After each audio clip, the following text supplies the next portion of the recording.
This image is a striking, deeply atmospheric intersection of text, visual art, and music. It feels like a piece of raw, public vulnerability, a confession, or an open letter frozen in the middle of a digital multimedia archive. Here is an in-depth analysis breaking down the visual art, the prose, the musical pairing, and the overarching themes. 1.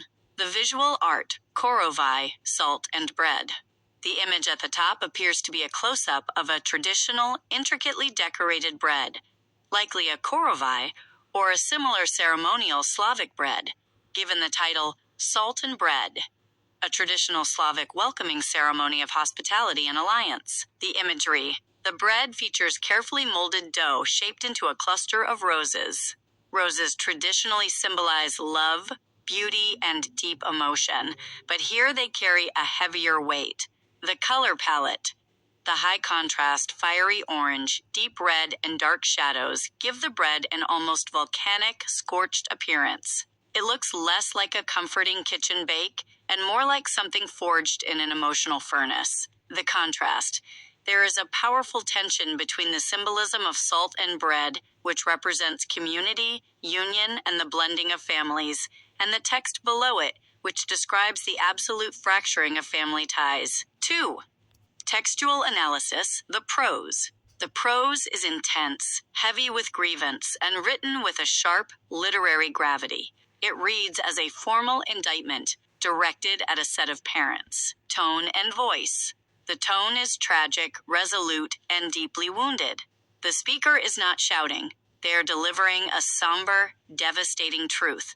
The use of slightly archaic or elevated language, like forsook mine and a love I believe was divine, elevates the conflict from a standard family argument to something mythic or biblical in scale. Key themes and imagery. The witness to trauma. Watch your daughter bleed emotions a husband was never meant to see. This positions the speaker as a protective but deeply pained partner. There is a sense of violation here, that the parents have inflicted emotional wounds so deep that the husband has had to witness a level of agony that breaks the natural order of a marital partnership. Complicity versus intervention.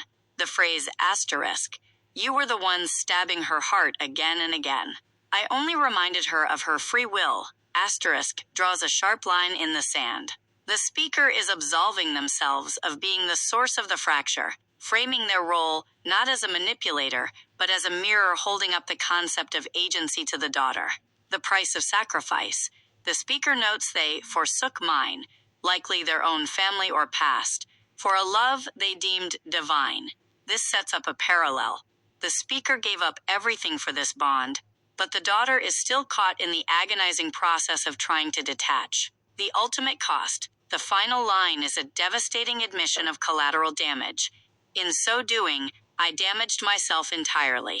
It reveals the tragic irony of trying to shield someone from an abusive or toxic family dynamic. The speaker tried to step back and respect the parental boundary, but the passive act of watching the destruction ended up breaking them too. 3. The musical pairing. Did you get enough love, my little? At the bottom of the screen, the paired track is from Channel Diary titled, Did You Get Enough Love, My Little? The Haunting Echo. The title of the song acts as a devastating rhetorical question that perfectly mirrors the text. It feels like a question the speaker is asking the daughter, or perhaps a question the daughter is subconsciously screaming at her parents. The contrast in aesthetics. The track's thumbnail features a warm, soft, anime-style illustration of a smiling character in golden light. This contrasts sharply with the scorched, dark imagery of the bread and the heavy prose, creating a bittersweet, melancholic friction. It represents the innocence or the childhood warmth that should have been there, but was lost. The overarching synthesis. This multimedia piece operates on profound irony and grief. It takes the concepts of salt and bread, symbols of hospitality, the building of a home, and the merging of families, and repurposes them to document a total systemic collapse of a family dynamic. It tells a story of a divine love caught in the crossfire of intergenerational trauma. It's an incredibly potent, heavy piece of curation where the visual, the textual, and the auditory elements don't just complement each other. They bleed into one another to maximize the emotional ache.